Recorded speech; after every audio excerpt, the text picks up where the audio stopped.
The following thrilling story is presented for your enjoyment. This classic work is now in the public domain, making it freely available to be shared and appreciated by all. Some elements may appear outdated or insensitive by today's standards, but we present this work in its original form to preserve its historical context and literary significance.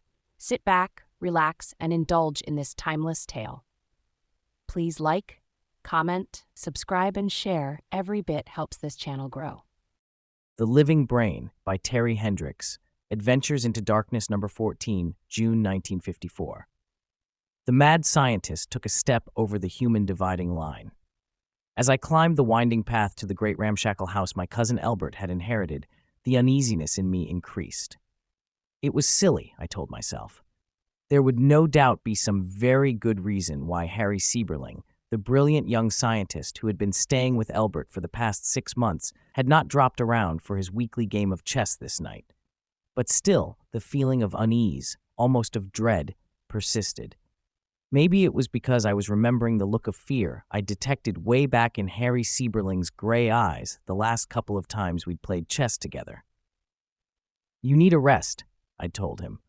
"Whatever secret invention you two are hatching up there on the hill, it can wait a few days. I've got a fishing shack over on the clear water, and they say the rainbows have been hitting flies like—" "Sorry, Bill." He waved aside my invite. "I'd like to go, believe me, but it'll have to wait. We're too close to our goal now.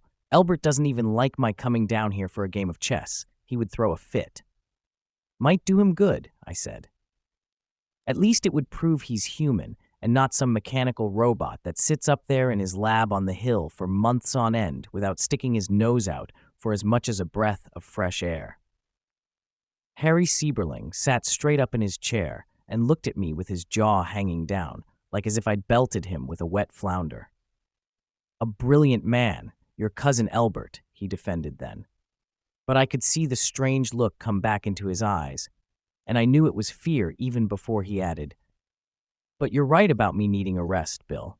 And if I shouldn't happen to show up here some Friday night, I'd appreciate you dropping around to check on me." He paused for a long moment. "I'm afraid Albert wouldn't make much of a nurse." I figured this last as a cover-up. But maybe being a cop has made me overly suspicious, I thought.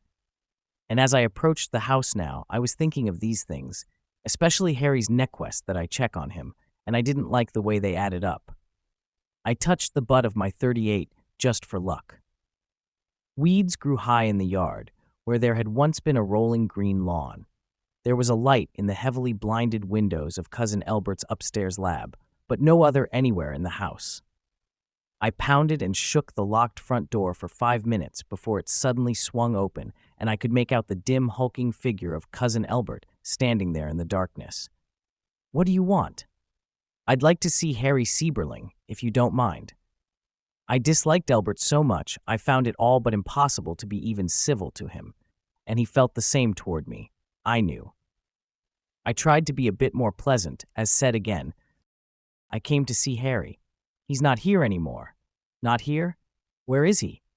"He left a couple of days ago, bag and baggage. We had a bit of a row and he pulled out. You can see his car is gone." I looked at the adjacent garage whose doors were open and there was no car there. Albert didn't own one. I might have left then if I hadn't heard the strange cry from the floor above. "What was that?" I demanded, my hand automatically going to the gun in my shoulder rig. "I didn't hear anything," Albert said. "If you'll excuse me now, I have some work to do." He started to shut the door, but I jammed my foot in it. "Just a minute," I said, and bulled my way in past him. "I think I'll have a look around, now that I'm here. Harry asked me to check on him if he didn't show up, and I know he wouldn't have left town without seeing me. I think you're up to no good, Cousin Albert, and I think Harry was afraid of that too." "Nonsense." Albert stepped in front of me.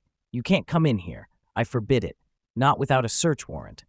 The cry came again then, a weird, unearthly sound, and I said, "You better check your laws again, bud. In cases indicative of the peril of a citizen, I can go anywhere at any time, and I'm going up those stairs, now." And I did.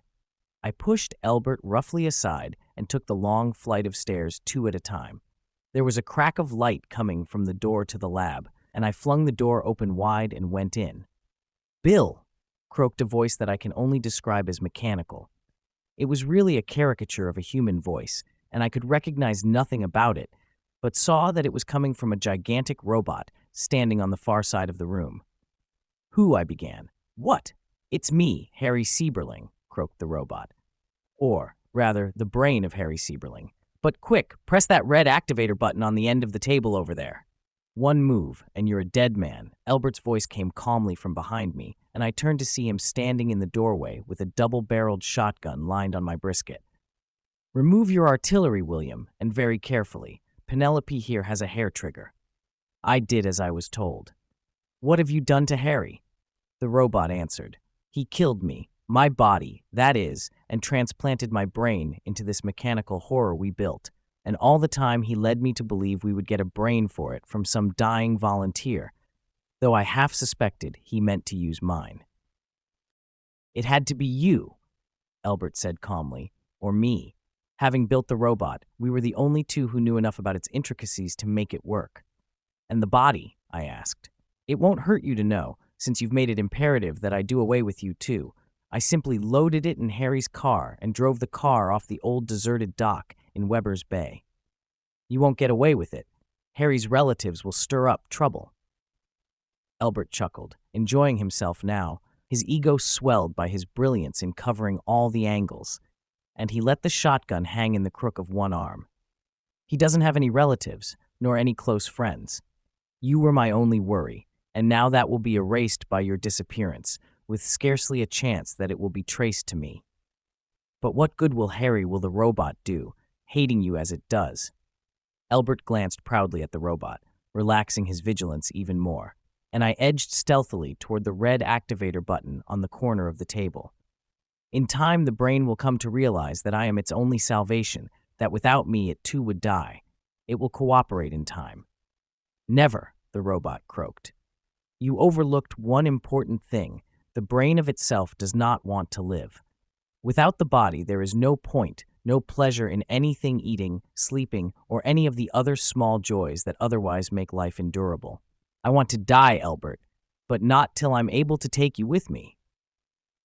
Cousin Albert's whole interest was concentrated on the robot now, and I made a sudden dive for the red activator button. I hit it and kept on, dropping swiftly beneath the edge of the table just before a charge from the shotgun blew a furrow in the tabletop. From beneath the table, I saw the robot move toward Albert then. My cousin had the shotgun lined on it, with a charge still in the other barrel, but suddenly he cried, "No, not after all that work!" And he dropped the gun and turned to run. But the robot put on a burst of speed and caught him there. It wasn't pretty. Albert's neck snapped like a twig. The robot turned toward where I was rising from beneath the table, and I wondered if the thing had gone berserk and I was next, but it said simply, "Thanks, Bill. You beat it now, for I've something important to do. And remember one thing, don't put off any of the joys in life. I said we'd wait to go fishing. I was a fool. Do all the fishing you can as soon as you can." "But what are you going to do?" "Blow the joint up," the robot replied. "We've got TNT here." "Don't," I pleaded. "I need the evidence." "I'll give you 2 minutes to get out," the robot interrupted, and I knew it wasn't fooling. "It's better this way, believe me." I was halfway down the hill when the explosion took off the roof and most of the walls of the second floor. The fire that followed did the rest, and the pity of it is that nobody believed me particularly about the robots committing suicide. They told me to take a good long rest, to go fishing. So I did.